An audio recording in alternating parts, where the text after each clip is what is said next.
Good morning all student. अपना chapter चला था रासायनिक अभिक्रिया और रासायनिक समीकरण है। इसके अंदर रासायनिक अभिक्रियाएं थी वो अपनी चल रही थी। रासायनिक अभिक्रिया के अंदर पहले अभिक्रिया हुई थी अपनी संयोजन अभिक्रिया, दूसरी अभिक्रिया हुई थी आपकी विस्थापन अभिक्रिया, तीसरी अभिक्रिया थी वह थी आपकी द्विविस्थापन अभिक्रिया, चौथी अपघटनीय अभिक्रिया। अपघटनीय अभिक्रिया थी, इसके अंदर चार भागों के अंदर, तीन भागों के अंदर इसे डिवाइड किया गया था। प्रकाश अपघटनीय अभिक्रिया, विद्युत अपघटनीय अभिक्रिया और आपकी ताप अपघटनीय अभिक्रिया। सभी के एग्जाम्पल हो गए थे। कल अपने जो अभिक्रियाएं पढ़ी थी वो अभिक्रियाएं पढ़ी आपकी मंद अभिक्रिया और तीव्र अभिक्रिया। नाम के अंदर है देखो अभिक्रिया पढ़ी अपनी कौन सी, मंद अभिक्रिया। मंद अभिक्रिया किसे कहते हैं? ऐसी रासायनिक अभिक्रिया जिसको संपन्न होने में घंटों, दिनों अर्थात वर्षों, महीनों, वर्षों का समय लग जाता है। तो ऐसी अभिक्रिया आपकी कौन सी अभिक्रिया थी? मंद अभिक्रिया थी। जैसे लोहे पर जंग का लगना आपकी मंद अभिक्रिया का एग्जाम्पल है। इसी प्रकार से तीव्र अभिक्रिया ऐसी रासायनिक अभिक्रिया जो बहुत तीव्र गति से संपन्न होती है, तीव्र अभिक्रिया कहलाती है। जैसे एग्जाम्पल दिया आपने एक प्रबल अम्ल और प्रबल क्षार जब आपस के अंदर मिलते हैं तो उस दौरान जो बनता है वो आपकी एक प्रबल अभिक्रिया लवण बनता है। लवण वह जल का निर्माण होता है। किसका निर्माण होता है? जल का। अम्ल के एग्जाम्पल दिया था आपने HCl अम्ल है, हाइड्रोक्लोरिक अम्ल प्लस NaOH जो क्षार है। जैसे इनके मध्य अभिक्रिया करवाई जाती है तो अभिक्रिया के दौरान आपका NaCl लवण बनाता, NaCl सोडियम क्लोराइड और H2O जल की प्राप्ति होती है। यह अभिक्रिया जो होती है यह अभिक्रिया अत्यधिक तीव्र गति से संपन्न होती है। जैसे अपन अम्ल के अंदर या क्षार है, क्षार में अम्ल डालते हैं या अम्ल में क्षार डालते हैं तो तेज गति के साथ अभिक्रिया संपन्न होती है। तो इस प्रकार की अभिक्रिया कौन सी अभिक्रिया कहलाती है? आपकी तीव्र अभिक्रिया कहलाती है। यह आपकी तीव्र अभिक्रिया का उदाहरण था। इसके बाद में इंपॉर्टेंट जो अभिक्रिया चल रही थी वो थी अपनी उत्कर्मणीय और अनुत्कर्मणीय अभिक्रिया। उत्कर्मणीय अभिक्रिया ऐसी रासायनिक अभिक्रिया उत्क्रमणीय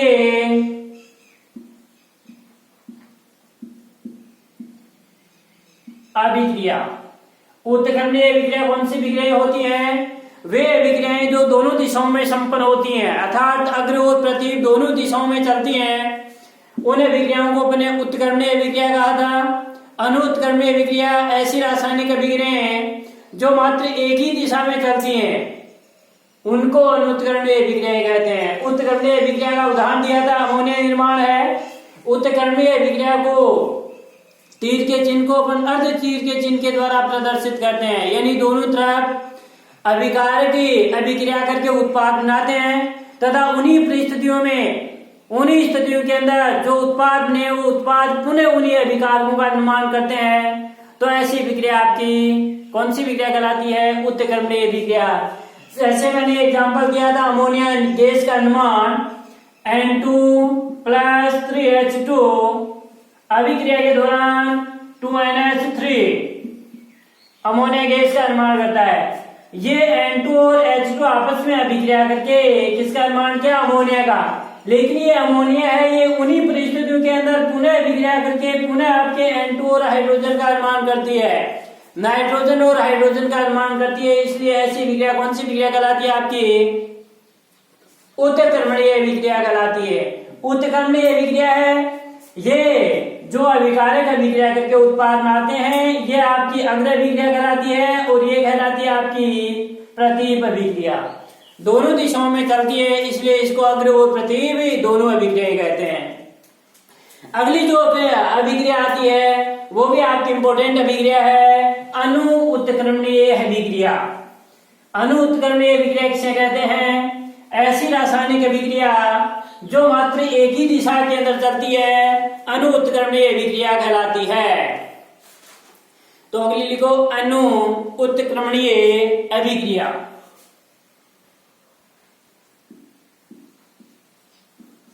अनुत्क्रमणीय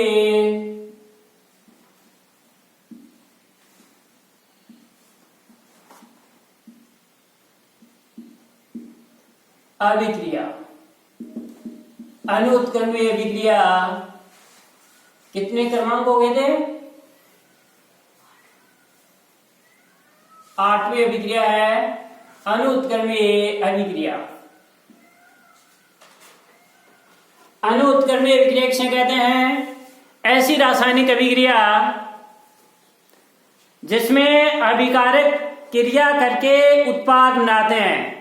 ये उत्पाद पुनः उन अभिकारकों का यदि निर्माण नहीं करते अर्थात यह अभिक्रिया आपकी एक ही दिशा में संपन्न होती है तो इसे अपने कौन सी अभिक्रिया कहते हैं?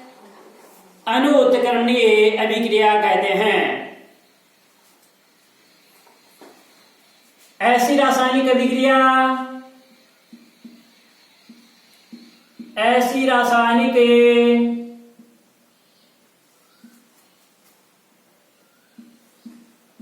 अभिक्रिया जिसमें अभिकारक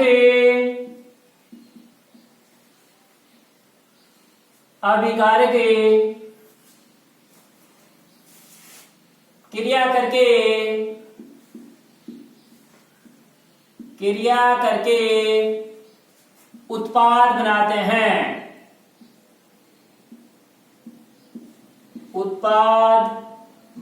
हैं।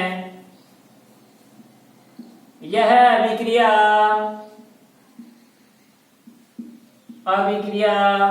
एक दिशा में ही या एक ही दिशा में संपन्न होती है।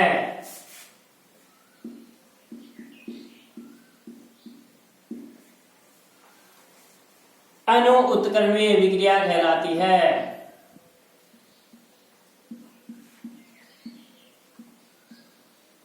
अनुत्क्रमणीय अभिक्रिया कहलाती है। ऐसी रासायनिक अभिक्रिया जिसमें अभिकारक क्रिया करके उत्पाद बनाते हैं यह अभिक्रिया एक ही दिशा में संपन्न होती है। कौन सी अभिक्रिया कहलाती है? अनुत्क्रमणीय अभिक्रिया कहलाती है। इन अभिक्रियाओं में अभिकारकों की जो सांद्रता है वो सांद्रता धीरे धीरे कम होती है तथा उत्पादों की सांद्रता धीरे धीरे बढ़ती है। पैराग्राफ चेंज करके लिखना है। इन अभिक्रियाओं में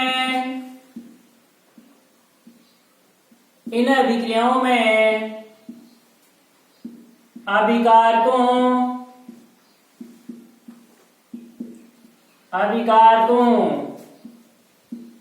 की सांद्रता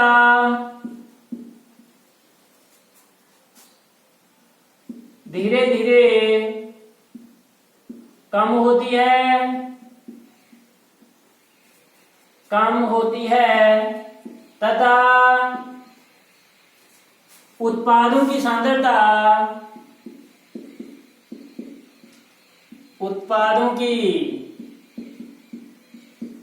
सांद्रता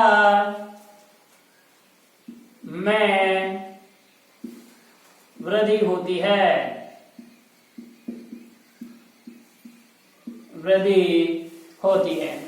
यानी जो अभिकारक हैं अभिकारकों की सांद्रता में कमी होती है और उत्पादों की सांद्रता में क्या होती है? आपकी वृद्धि होती है। तो ऐसी अभिक्रिया कौन सी अभिक्रिया कहलाती है? आपकी उत्क्रमणीय अभिक्रिया कहलाती है। ऐसी अभिक्रियाओं को साधारण तीर के चिन्ह के द्वारा प्रदर्शित किया जाता है। ऐसे या इन अभिक्रियाओं को तीर के चिन्ह, तीर का चिन्ह कौन सा? ये साधारण तीर के चिन्ह के द्वारा, तीर चिन्ह द्वारा प्रदर्शित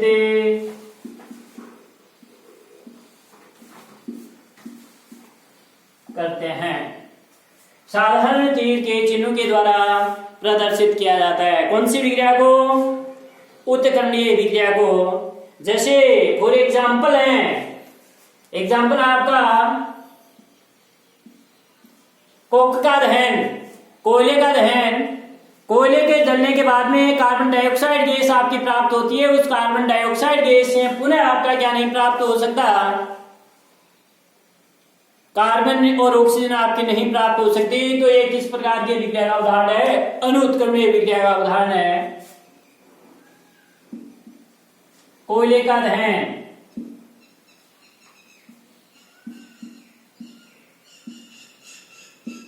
कोयले का दहन, कार्बन का दहन, जैसे ये सी है प्लस O2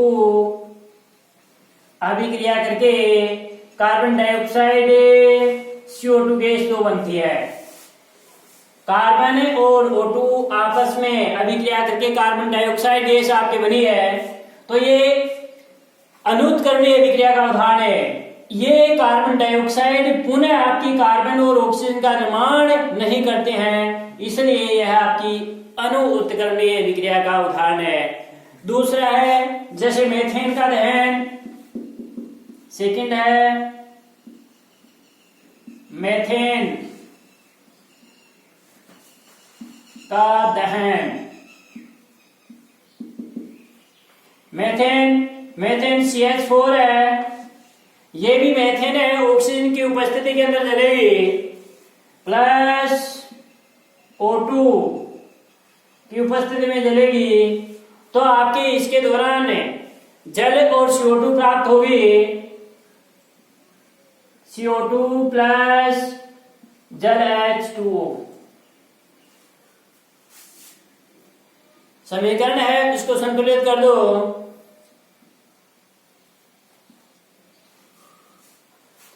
तो इस प्रकार की विक्रिया कौन सी विक्रिया कहलाती है? अनुत्कर्णीय विक्रिया कहलाती है।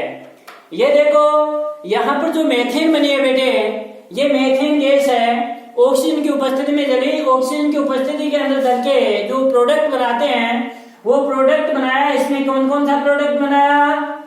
कार्बन डाइऑक्साइड गैस और आपकी जल का निर्माण किया। ये जल और कार्बन डाइऑक्साइड गैस पुनः आपकी CH4 इन मेथेन और O2 का निर्माण नहीं करते हैं।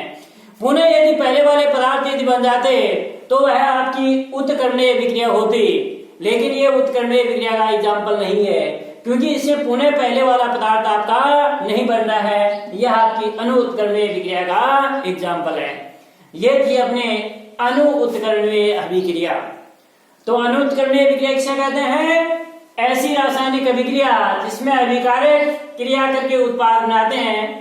यह अभिक्रिया एक ही दिशा में संपन्न होती है, तो इसे अनुत्कर्णीय अभिक्रिया कहलाती है। इन अभिक्रियाओं में अभिकारकों की सांद्रता धीरे धीरे कम होगी। ये अभिकारक पदार्थ हैं।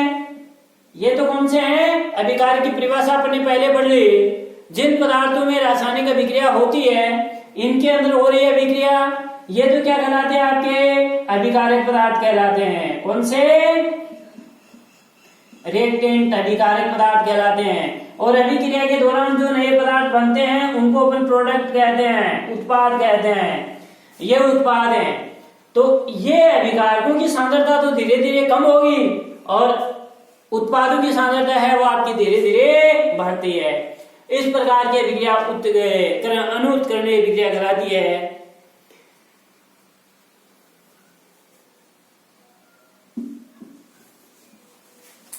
अगली जो अभिक्रिया आती है वो अभिक्रिया अपनी इंपॉर्टेंट अभिक्रिया है।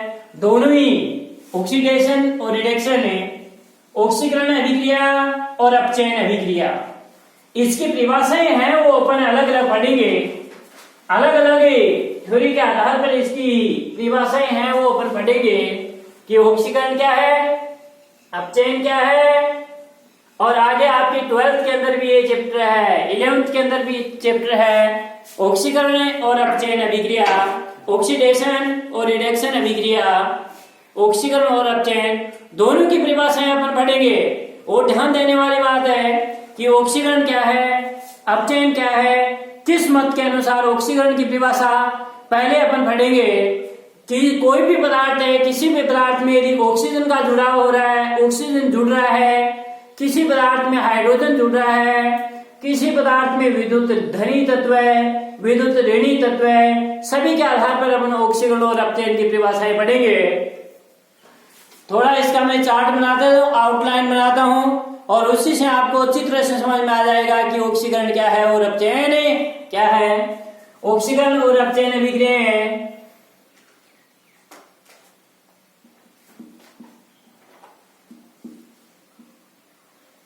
ऑक्सीकरण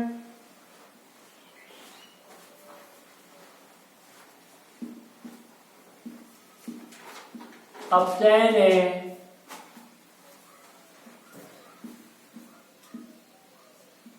अभिक्रिया, ऑक्सीकरण और अपचयन अभिक्रिया।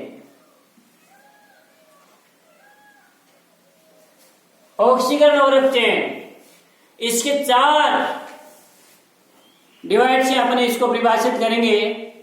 ऑक्सीजन के योग, ऑक्सीजन के संयोग और वियोजन के आधार के ऊपर ऑक्सीकरण की परिभाषा, यानी ऑक्सीजन के योग और हास्य के आधार पर, योग का मतलब जुड़ना और हास्य का मतलब है कमी, के आधार पर ऑक्सीजन की परिभाषा पढ़ेंगे। हाइड्रोजन के योग और हास्य के आधार के ऊपर ऑक्सीजन और अपचयन की परिभाषा पढ़ेंगे। तो हाइड्रोजन के योग, ऑक्सीजन के योग और हास्य के आधार के ऊपर ऑक्सीकरण और अपचयन की क्या परिभाषा है। ऑक्सीजन के योग और हास्य के आधार पर ऑक्सीकरण और अपचयन की क्या परिभाषा है। विद्युत ऋणी तत्व के योग और हास्य के आधार पर ऑक्सीकरण और अपचयन की क्या परिभाषा है। विद्युत धनी तत्व के योग और हास्य के आधार पर ऑक्सीकरण और अपचयन की क्या परिभाषाएं हैं, ये अपन सभी इस आउटलाइन के अंदर पढ़ेंगे। ऑक्सीकरण और अपचयन की परिभाषा दोनों के आधार के ऊपर, ऑक्सीजन के योग और हास्य के आधार के ऊपर पहले अपन पढ़ेंगे ऑक्सीजन के योग और हास्य के आधार के ऊपर ऑक्सीकरण और अपचयन की परिभाषा।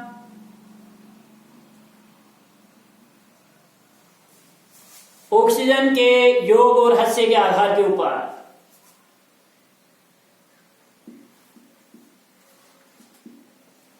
ऑक्सीजन के योग व या ऑक्सीजन की वृद्धि और कमी के आधार के ऊपर, ऐसे कर लो। ऑक्सीजन की वृद्धि या योग या संयोग कर लो। ऑक्सीजन के संयोग व वियोजन, संयोग और वियोजन के आधार पे ऊपर ऑक्सीकरण और अपचयन की परिभाषा। दूसरी है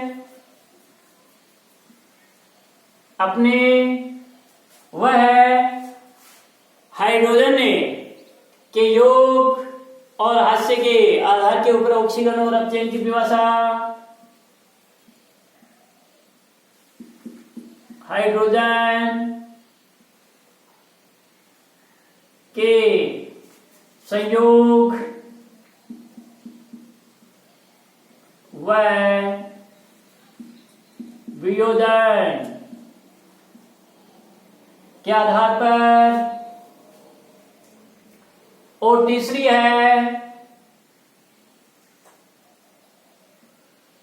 है वह आपका विद्युत ऋणी के योग और हास्य के आधार के ऊपर विद्युत ऋणी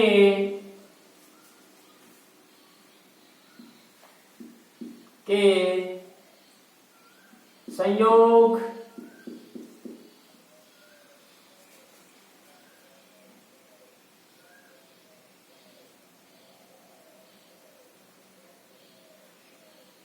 व वियोजन के आधार के ऊपर ऑक्सीकरण और अपचयन की परिभाषा। किसके आधार पर? ऑक्सीजन के योग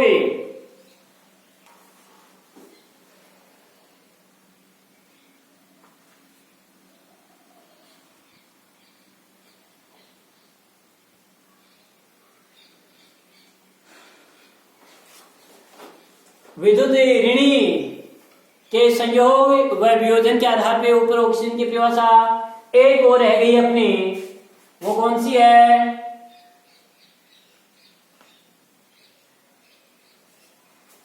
वह आपकी किसके आधार पर?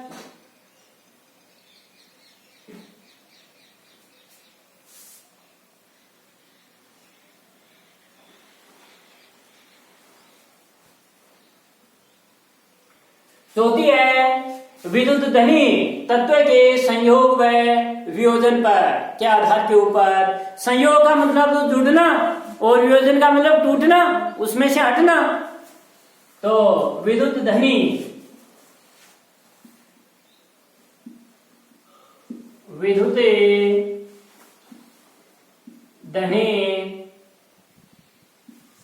तत्व या तत्वों के संयोग व वियोजन, संयोग व वियोजन के आधार के ऊपर ऑक्सीकरण और अपचयन की परिभाषा। किसके आधार पर? ऑक्सीजन के संयोग और वियोजन के आधार के ऊपर ऑक्सीकरण और अपचयन की परिभाषा। फिर अगली थी अपनी किसके आधार के ऊपर? हाइड्रोजन के योग और संयोग के आधार के ऊपर ऑक्सीकरण और अपचयन की परिभाषा। फिर है विद्युत ऋणी तत्व के संयोग और वियोजन के आधार के ऊपर ऑक्सीकरण और अपचयन की परिभाषा। फिर विद्युत धनी तत्वों के संयोग और वियोजन के आधार के ऊपर ऑक्सीकरण और अपचयन की परिभाषा। ये ऑक्सीकरण और अपचयन की क्या है? इनके आधार के ऊपर क्या है? परिभाषाएं हैं। किसके आधार पर? परिभाषाएं। ऑक्सीकरण और अपचयन की पहला है बेटे यहां पर ऑक्सीजन है, इसके संयोग और वियोजन के आधार के ऊपर ऑक्सीजन की परिभाषा। कोई भी पदार्थ XYZ, किसी भी पदार्थ में यदि ऑक्सीजन का संयोग हो रहा है, ऑक्सीजन यदि उसके अंदर आके जुड़ रहा है, तो वह कौन सी हो जाएगी? ऑक्सीकरण अभिक्रिया हो जाएगी। समझ में आ गई? यानी ऑक्सीकरण कौन सी होगी? किसी पदार्थ में किसका ऑक्सीजन का योग हो रहा है तो क्या कहलाती है? ऑक्सीकरण। किसी पदार्थ में से यदि हाइड्रोजन की कमी हो रही है, हाइड्रोजन का निष्कासन हो रहा है, तो वह क्या कहलाएगी? अपचयन। तो देखो ऑक्सीजन के योग और हास्य के आधार पर अपन ऑक्सीकरण और अपचयन दोनों की परिभाषाएं पढ़ेंगे यहाँ पर। दोनों ये तो क्या है? ऑक्सीजन के योग और हास्य के आधार पर ऑक्सीकरण की परिभाषा, ऑक्सीकरण। और ये किसकी परिभाषा पढ़ेंगे यहां? अपचयन। ऑक्सीकरण की परिभाषा क्या होगी? ऑक्सीजन के योग और हास्य के आधार के ऊपर किसी पदार्थ में ऑक्सीजन का योग, ऑक्सीजन का संयोग क्या कहलाता है? ऑक्सीकरण कहलाता है। किसी पदार्थ में ऑक्सीजन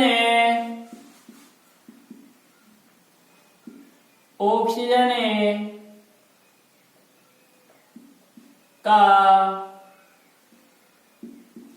योग ऑक्सीकरण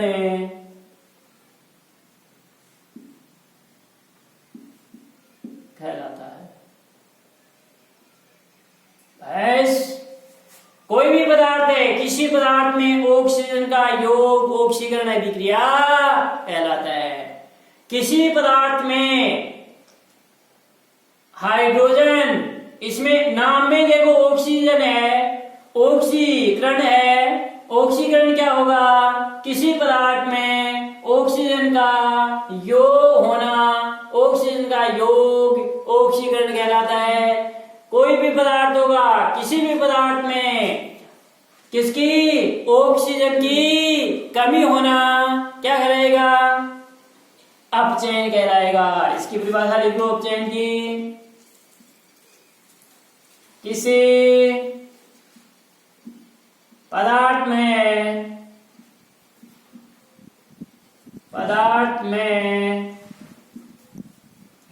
ऑक्सीजन की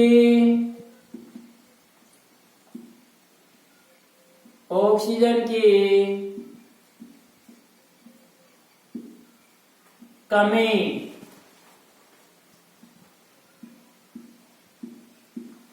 अपचयन कहलाता है, यह अपचयन अभिक्रिया कहलाती है। कोई भी पदार्थ है, किसी पदार्थ में किसकी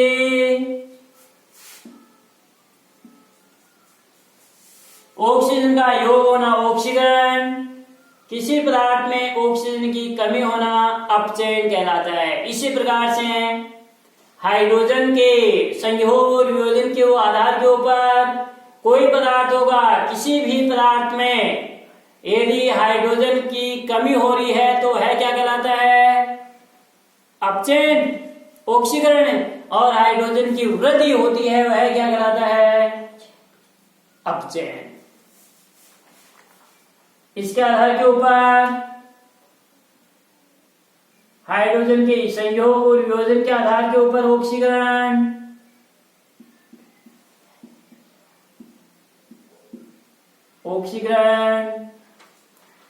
और अपचयन।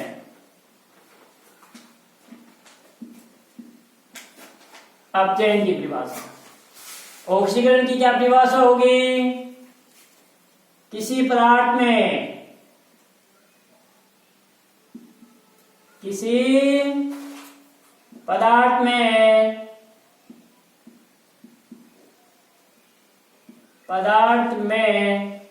किसकी कमी?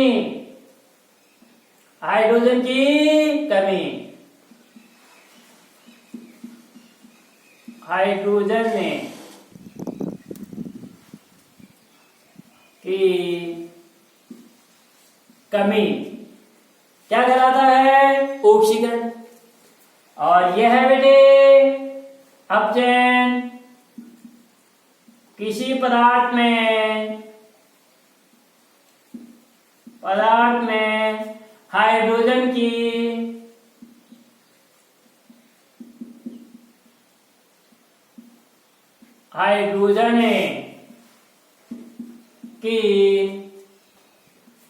वृद्धि या योग, हाइड्रोजन की वृद्धि या योग क्या कहलाता है? अपचयन कहलाता है।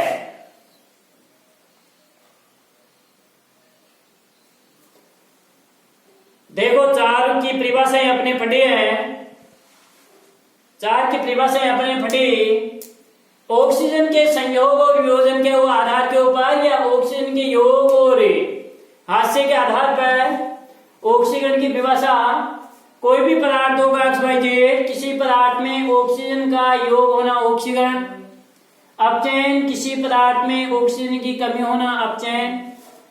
हाइड्रोजन के संयोग और वियोजन के आधार पर या हाइड्रोजन के योग और हास्य के आधार पर ऑक्सीकरण, किसी पदार्थ में हाइड्रोजन की कमी होना ऑक्सीकरण, और किसी पदार्थ में हाइड्रोजन की वृद्धि होना अपचयन। देखो अपचयन में तो हाइड्रोजन की वृद्धि होगी और ऑक्सीकरण में हाइड्रोजन की कमी होगी।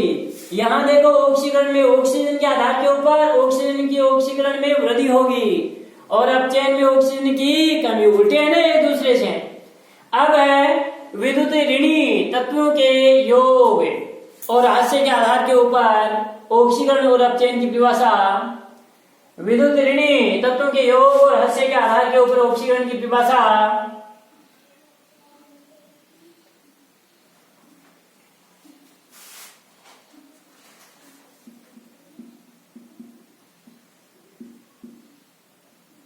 ऑक्सीकरण और ये क्या है, अपचयन।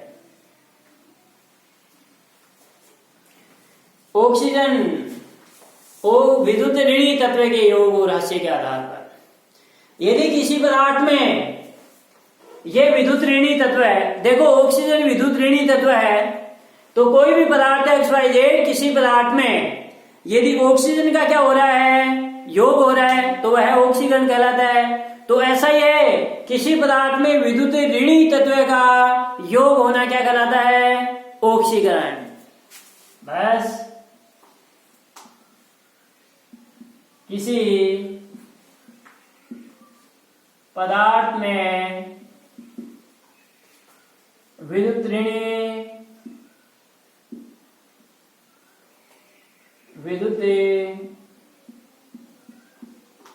ऋणी तत्व का योग क्या कहलाता है, ऑक्सीकरण। और अपचयन किसी पदार्थ में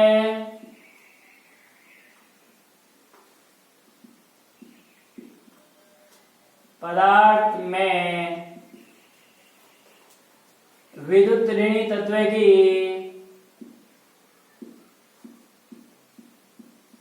ऋणी तत्व की कमी क्या कहलाता है, अपचयन कहलाता है। इसी प्रकार से देखो विद्युत धनी तत्वों के योग और हास्य के आधार के ऊपर ऑक्सीकरण और अपचयन की परिभाषा। ऑक्सीकरण की क्या होगी,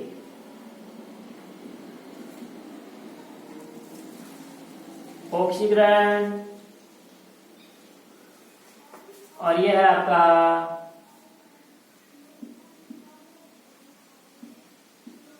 अपचयन। किसके आधार पर, विद्युत धनी तत्व है। तो देखो हाइड्रोजन के योग, ठीक किसी पदार्थ में यदि हाइड्रोजन की कमी होना क्या कहलाता है, ऑक्सीकरण। तो हाइड्रोजन विद्युत धनी तत्व है, तो ऐसे भी कह सकते हैं कि किसी पदार्थ में विद्युत धनी तत्व की कमी होना क्या कहलाता है, ऑक्सीकरण। ठीक है, किसी पदार्थ में विद्युत धनी तत्व की कमी क्या कहलाता है, ऑक्सीकरण। अपचयन किसी पदार्थ में विद्युत धनी तत्व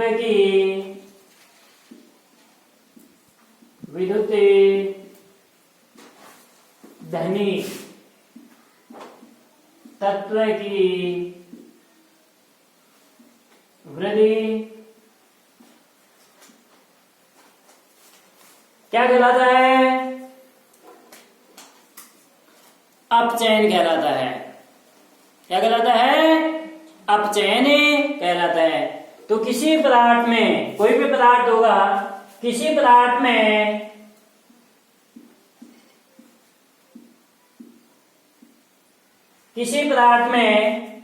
विद्युत धनी तत्व की वृद्धि तो क्या कहलाता है, अपचयन। किसी पदार्थ में विद्युत धनी तत्व की कमी क्या कहलाता है, ऑक्सीकरण। अरे ऑक्सीजन है, ऑक्सीजन विद्युत ऋणी तत्व है। हाइड्रोजन है, हाइड्रोजन विद्युत धनी तत्व है। जब हाइड्रोजन का योग होगा तो विद्युत धनी का भी क्या होगा, योगी तो होगा। और जब हाइड्रोजन की कमी हो रही है तो विद्युत ध्वनि की भी क्या होगी, कमी होगी। ये अपनी चारों प्रकार से इसकी परिभाषाएं हो गई। और से अब क्वेश्चन यदि एग्जाम के अंदर आपका ऐसा पूछ लिया जाए कि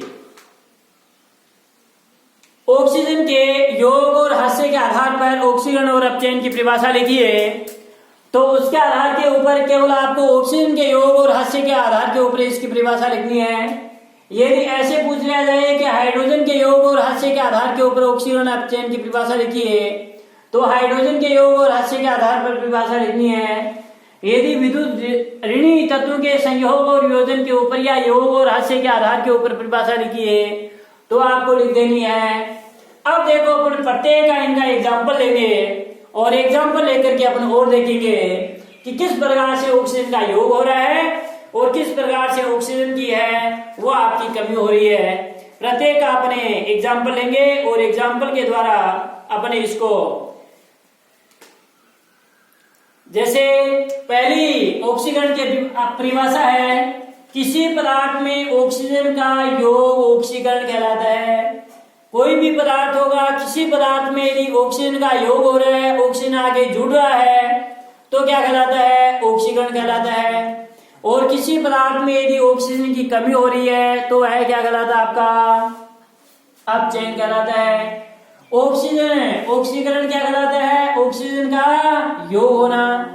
जैसे फॉर एग्जाम्पल पदार्थ प्लस ऑक्सीजन का योग ऑक्सीकरण। तो अपन यहां पर जैसे ये अपना मैग्नीशियम है, Mg है प्लस O2, अभिक्रिया के दौरान MgO मैग्नीशियम ऑक्साइड का निर्माण हुआ। ये पदार्थ था मैग्नीशियम और इसके अंदर देखो ये ऑक्सीजन आगे जुड़ गया, तो कौन सी विक्रिया हो गई, ऑक्सीकरण अभिक्रिया हो गई। बस यानी मैग्नीशियम ऑक्साइड के अंदर ऑक्सीकरण हो गया। ये मैग्नीशियम है, समीकरण संतुलित नहीं है, यहाँ पर ऑक्सीजन के दो हैं, यहाँ दो करने के लिए अपन यहाँ क्या लगाएंगे, 2 लगाएंगे। 2 लगाते हैं, यहाँ मैग्नीशियम के भी 2 हो गए, यहाँ पर अपन क्या लगाएंगे, 2 लगाएंगे, तो समीकरण अपना संतुलित हो गया। मैग्नीशियम ऑक्साइड में क्या हो रहा है, ऑक्सीकरण हुआ है। भाई ऑक्सीकरण ही तो है, अरे ऑक्सीकरण तो है। इसी प्रकार से जैसे सल्फर डाइऑक्साइड के अंदर भी क्या हो रहा है, यह आपका क्या बना है, यहाँ पर मैग्नीशियम है ऑक्साइड।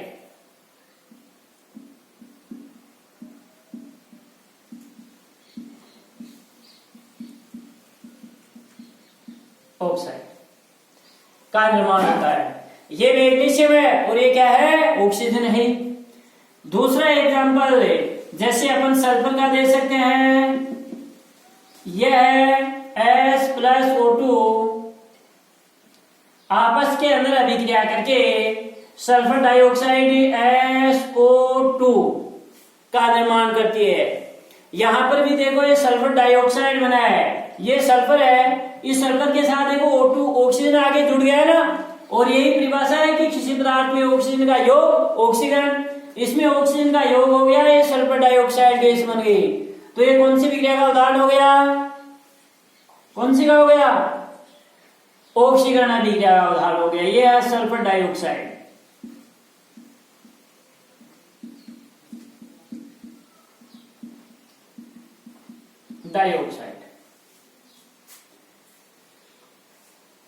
इसी प्रकार से अपचयन की परिभाषा, किसी पदार्थ में ऑक्सीजन की कमी होना। ऑक्सीजन की कमी होना क्या कहलाता है, अब यहां पर तो देखो ऑक्सीजन जुड़ रहा था और इसके अंदर अपन उदाहरण देखेंगे, इसके अंदर ऑक्सीजन का क्या होगा, निकलना होगा, ऑक्सीजन बाहर निकलेगा तो है आपका अपचयन होगा। जैसे पोटेशियम क्लोरेट है के, ये एग्जाम्पल है इनके,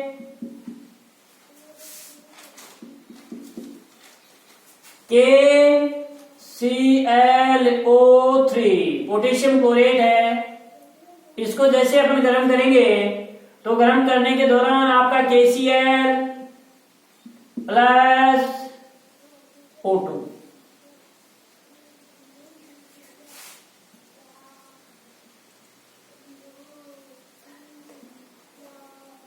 समीकरण संतुलित कर लेना। ये देखो पोटेशियम जो क्लोरेट है इसमें ऑक्सीजन है ना यहाँ पर, और यहाँ पोटेशियम क्लोराइड बन गया और ये ऑक्सीजन आपका निकल गया। तो ऑक्सीजन की देखो ये पदार्थ था, इसमें ऑक्सीजन की क्या होगी, अब कमी तो हो रही है ना। यहाँ पर देखो ऑक्सीजन है पोटेशियम क्लोराइड के, और यहाँ पर देखो KCl अलग हो गया और पोटेशियम में ये ऑक्सीजन आपका अलग हो गया। तो पोटेशियम क्लोराइड ये KClO3 है, उसका KCl में क्या हो गया है, अपचयन हुआ है भाई। KClO3 है यहाँ पर तो, और यहाँ पर KCl बन रहा है। तो KClO3 यानी पोटेशियम क्लोराइड का पोटेशियम क्लोराइड के अंदर क्या हो रहा है, अपचयन हो रहा है। ये पोटेशियम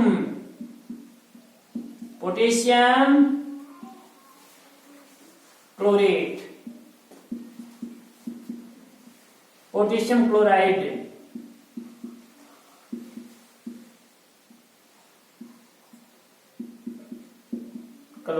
और ये ऑक्सीजन है। कहने का मतलब इसमें ऑक्सीजन की कमी हो गई, इसलिए है अपचयन का एग्जाम्पल हो गया। इसी प्रकार से जैसे ठीक ये है मैग्नीशियम है, ठीक अपन ने ये मैग्नीशियम है ऑक्साइड वाला है,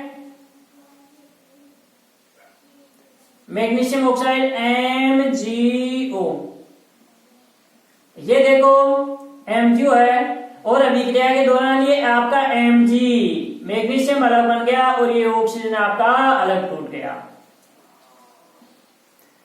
तो यहां पर तो देखो मैग्नीशियम ऑक्साइड है यानी ऑक्सीजन है इसके साथ, और यहां पर ऑक्सीजन इससे अलग हो गया, पृथक हो गया। इसलिए आपका ये किसके आधार के ऊपर, ऑक्सीजन के संयोग और योजन के आधार के ऊपर किसकी परिभाषा हो गई, अपचयन की परिभाषा हो गई। समझ में आ गई बात। यानी इसमें देखो ऑक्सीजन Mg में ऑक्सीजन जुड़ रहा है, इसलिए यह तो आपका ऑक्सीकरण का उदाहरण हो गया। लेकिन यहाँ पर मैग्नीशियम में ऑक्साइड से ऑक्सीजन आपका अलग हो रहा है, इसलिए किसका उदाहरण हो गया, अपचयन का उदाहरण हो गया। किसका हो गया, अपचयन का। इसी प्रकार से अगली परिभाषा है ऑक्सीकरण है हाइड्रोजन के संयोग और वियोजन के आधार के ऊपर ऑक्सीकरण और अपचयन की परिभाषा। किसी पदार्थ में हाइड्रोजन की कमी होना क्या कहलाता है, ऑक्सीकरण। कोई भी पदार्थ है, किसी पदार्थ में हाइड्रोजन की कमी होना क्या कहलाता है, ऑक्सीकरण। और किसी पदार्थ में हाइड्रोजन की वृद्धि होना क्या कहलाता है, अपचयन। तो हाइड्रोजन के योग और हास्य के आधार के ऊपर किसकी परिभाषा, ऑक्सीकरण और अपचयन की परिभाषा। जैसे फॉर एग्जाम्पल हाइड्रोजन सल्फाइड है, ऑक्सीजन के साथ अभिक्रिया करेगा, ऑक्सीजन है हाइड्रोजन के योग और हास्य के आधार के ऊपर इसका एग्जाम्पल है हाइड्रोजन सल्फाइड है H2S प्लस ऑक्सीजन के साथ अभिक्रिया करेगा O2।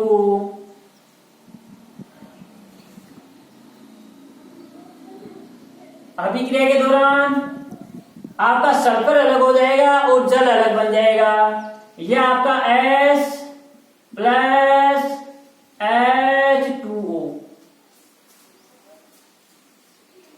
H2O, यहां देखो समीकरण अपना है वो संतुलित नहीं है, संतुलित कर दो, 2 लगा दो।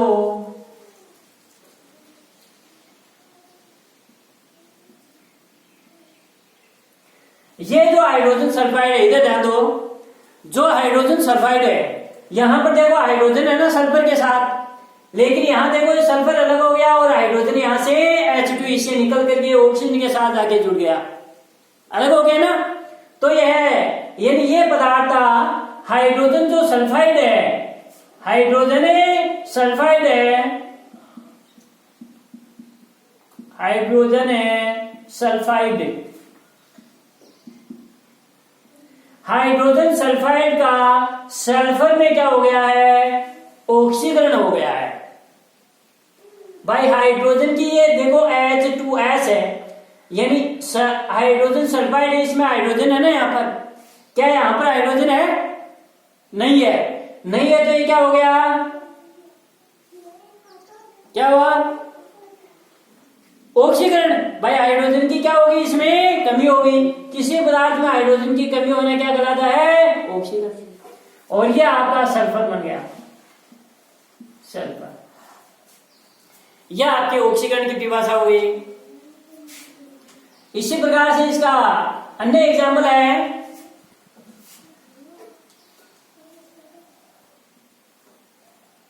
अगला उदाहरण आपका, जैसे अगला एग्जाम्पल है, इसका है एथेनॉल है। एथेनॉल से एथेनॉल का निर्माण है, वो भी आपका इसका एग्जाम्पल है। मैं इसको यहां से मिटा देता हूं, एक बार लिख तो लिया होगा आपने एग्जाम्पल लिखने के लिए। एथेनॉल है, ये देखो CH3CH2OH, ये एथेनॉल है। इस एथेनॉल से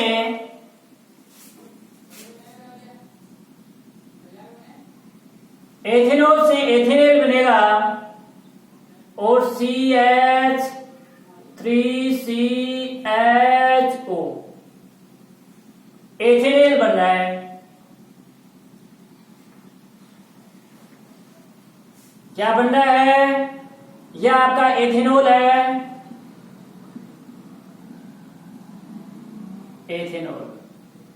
एथेनॉल से एथेनॉल बन रहा है। क्या बन रहा है? एथेनॉल। तो ये एथेनॉल का निर्माण है, प्लस ये हाइड्रोजन अलग हो गया, H2 आपका पृथक हो गया। देखो इधर CH3CH2OH, यहां पर हाइड्रोजन के कितने हैं? 3 और 2 5 और 1 6 हैं, और इसमें हाइड्रोजन के देखो 3 और 1 4 हैं। 4 है ना, 2 हाइड्रोजन की क्या हो गई? इसमें कमी हो गई भाई। यहां पर 6 हैं और यहां पर कितने रह गए? 4 ही रह गए, 2 निकल गए। इसलिए किस अभिक्रिया का उदाहरण हो गया? ऑक्सीकरण का उदाहरण हो गया। किसके आधार के ऊपर? किसके आधार पर है?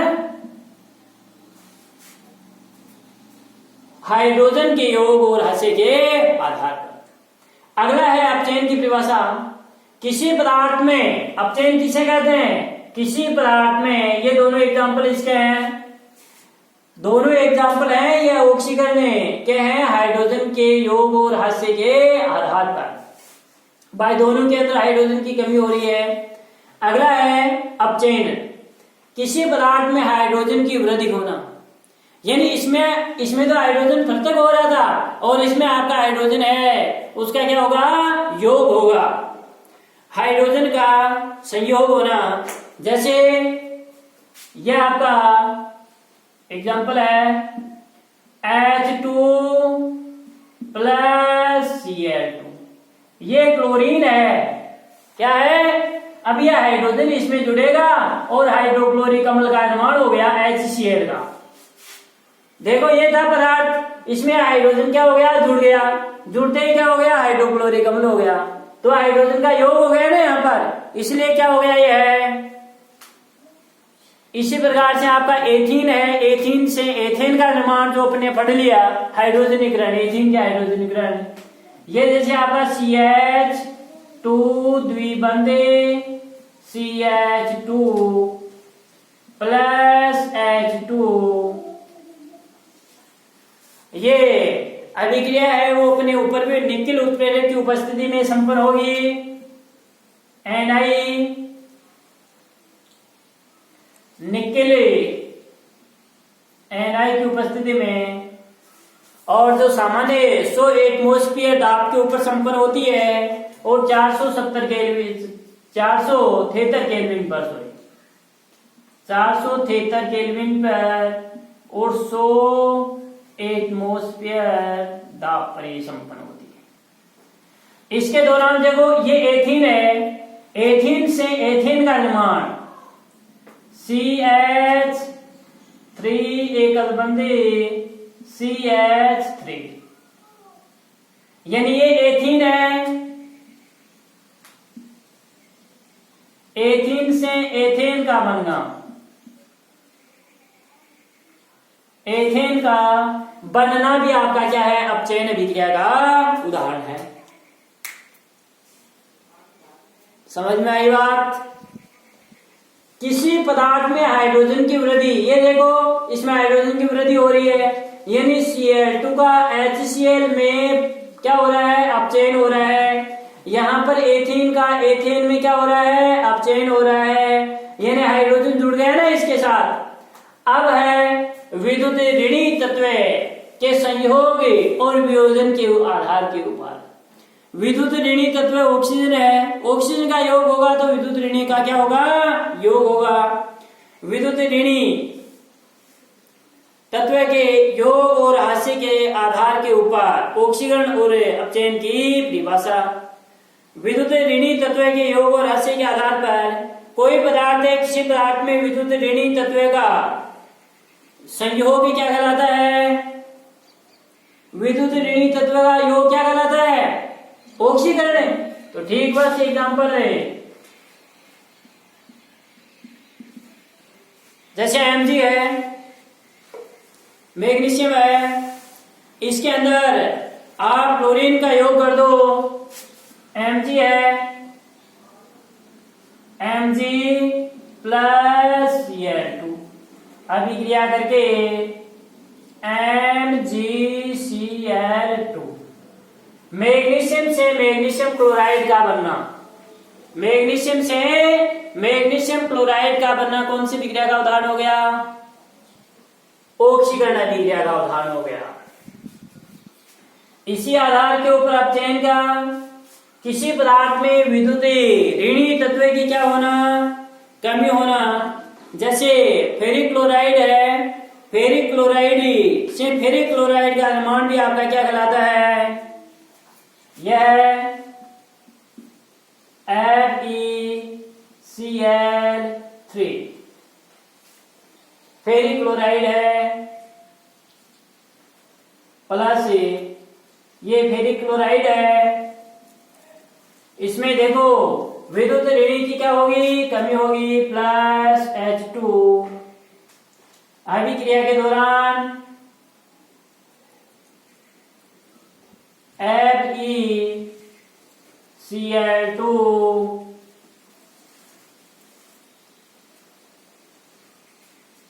FeCl2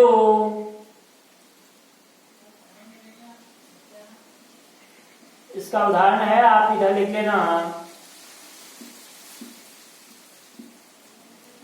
FeCl3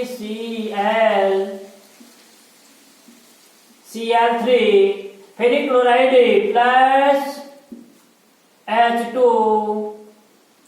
अभिक्रिया के दौरान फेरस क्लोराइड का निर्माण होगा, FeCl2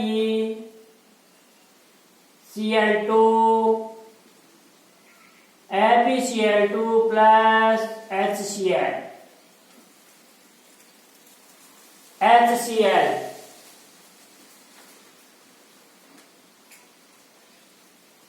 समीकरण संतुलित कर दो, 2 लगा दो,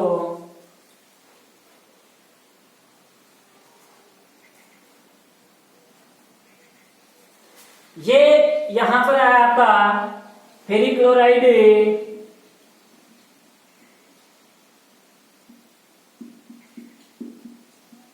फेरिक क्लोराइड, और ये फेरस क्लोराइड।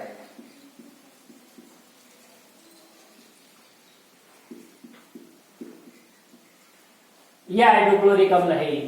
तो देखो इधर ध्यान दो, यहां पर FeCl3 है, यानी Fe फेरिक क्लोराइड है, यानी Cl के कितने विद्युत ऋणी के कितने, यहां पर 3 है, 3 है ना यहाँ पर, और यहाँ पर कितने रह गए, 2। कमी होगी ना, एक यहां से Cl निकल गया ना, तो यह क्या हो गया आपका अपचयन अभिक्रिया की एग्जाम्पल हो गया। किसके आधार के ऊपर, विद्युत ऋणी तत्व के योग और हास्य के आधार पर। अगली अभिक्रिया है वह है विद्युत धनी तत्वों के संयोग और वियोजन के आधार के ऊपर ऑक्सीकरण और अपचयन की परिभाषा। किसी पदार्थ में विद्युत धनी तत्व का योग, विद्युत धनी तत्व का किसी पदार्थ में यदि योग हो रहा है तो वह कौन सी विक्रिया कहलाएगी, ऑक्सीकरण। और किसी पदार्थ में विद्युत धनी तत्व की वृद्धि हो रही है तो क्या कहलाता है, अपचयन। एग्जाम्पल जैसे विद्युत धनी के योग और हास्य के आधार, जैसे पोटेशियम आयोडाइड है,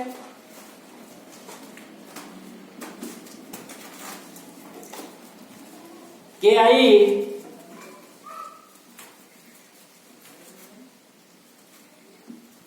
प्लस अभिक्रिया क्लोरीन के साथ जब अभिक्रिया करवाई जाएगी Cl2, तो पोटेशियम में विद्युत धनी तत्व की कमी, ये धनी तत्व कौन सा है इसमें? पोटेशियम है। क्या है? पोटेशियम है। तो इसकी क्या हो जाएगी? कमी हो जाएगी। KCl plus iodine I2।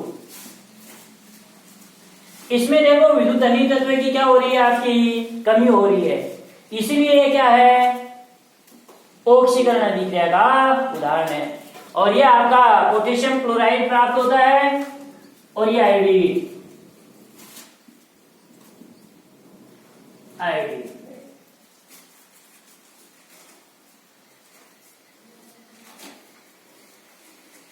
अब है किसकी परिभाषा? अपचयन की परिभाषा। अपचयन किसे कहते हैं?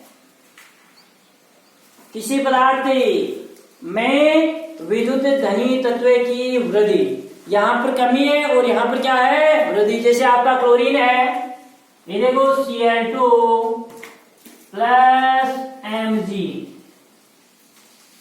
ये क्लोरीन है। तो विद्युत धनी तत्व कौन सा है इसमें? मैग्नीशियम है, Mg है। इसमें योग हो जाएगा, वृद्धि हो जाएगी, ये आपका मैग्नीशियम क्लोराइड MgCl2 का निर्माण होना। क्या वो कौन सी विक्रिया का उदाहरण हो गया? अपचयन अभिक्रिया का उदाहरण हो गया। तो ये अपनी जो इंपॉर्टेंट अभिक्रियाएं थी वो आपकी पूरी होती हैं। ऑक्सीकरण और अपचयन अभिक्रियाएं सभी के आधार के ऊपर एक बार तुमने देखो, ऑक्सीकरण और अपचयन की परिभाषाएं ऑक्सीजन के संयोग और वियोजन या ऑक्सीजन के योग और हास्य के आधार के ऊपर ऑक्सीकरण की परिभाषा क्या है? किसी पदार्थ में ऑक्सीजन का योग होना ऑक्सीकरण, और अपचयन किसी पदार्थ में ऑक्सीजन की कमी होना क्या कहलाता है? अपचयन। इसमें देखो ये मैग्नीशियम है, इसमें ऑक्सीजन का योग हो रहा है Mg से Mg, यानी मैग्नीशियम का MgO में क्या हो रहा है? ऑक्सीकरण। Mg से MgO का बनना। ये सल्फर है, सल्फर से सल्फर डाइऑक्साइड का बनना क्या कहलाता है? ऑक्सीकरण है। हाइड्रोजन के योग और हास्य के आधार पर किसी पदार्थ में हाइड्रोजन की कमी होना ऑक्सीकरण। देखो ये H2S है, हाइड्रोजन सल्फाइड है। इसमें किसी पदार्थ में हाइड्रोजन की कमी हाइड्रोजन सल्फाइड है। इसमें देखो ये सल्फर बन रहा है ना, ये आपका हाइड्रोजन की क्या हो रही है? इसमें कमी हो रही है। कमी हुई ना, यानी H2S का S के अंदर, हाइड्रोजन सल्फाइड का सल्फर के अंदर क्या हो रहा है? ऑक्सीकरण हो रहा है। अपचयन किसी पदार्थ में हाइड्रोजन की वृद्धि। ये देखो क्लोरीन है, इसके साथ हाइड्रोजन जुड़ रहा है, हाइड्रोजन की वृद्धि हो रही है। H2 प्लस Cl2 हाइड्रोक्लोरिक अम्ल जुड़ गया, इसलिए इसी प्रकार से एथेन के अंदर भी क्या हो रहा है? अपचयन। विद्युत ऋणी तत्व के योग और हास्य के आधार के ऊपर ऑक्सीकरण किसे कहते हैं? किसी पदार्थ में विद्युत ऋणी तत्व का योग। ये मैग्नीशियम है, इसमें Cl2 का क्या हो रहा है? योग हो रहा है, मैग्नीशियम क्लोराइड का निर्माण हो रहा है। तो योग हो रहा है इसमें। विद्युत ऋणी तत्व कौन सा है? इसमें क्लोरीन है, Cl है, इसका योग हो गया। अपचयन की परिभाषा, विद्युत ऋणी तत्व की कमी। ये देखो फेरिक क्लोराइड है, यहाँ पर फेरिक क्लोराइड से फेरस क्लोराइड का निर्माण आपका कौन सी विक्रिया का उदाहरण है? अपचयन विक्रिया का। विद्युत धनी तत्वों के योग और हास्य के आधार के ऊपर किसी पदार्थ में विद्युत धनी तत्व की कमी होना क्या कहलाता है? ऑक्सीकरण। ये देखो पोटेशियम आयोडाइड है, इसमें पोटेशियम की क्या होगी? कमी हो गई, आयोडीन आपका अलग हो गया, तो ये क्या कहलाता है? ऑक्सीकरण की। अपचयन किसी पदार्थ में विद्युत धनी तत्व की वृद्धि। क्लोरीन है, मैग्नीशियम विद्युत धनी तत्व है, इसका योग हो गया मैग्नीशियम क्लोराइड का निर्माण। क्या उदाहरण, किसका उदाहरण है? अपचयन अभिक्रिया। तो ये अपनी इंपॉर्टेंट अभिक्रिया होगी, अपचयन और ऑक्सीकरण अभिक्रियाएं। सभी के आधार के ऊपर इसकी परिभाषाएं हो गई और एग्जाम्पल आपके हो गए। Thank you.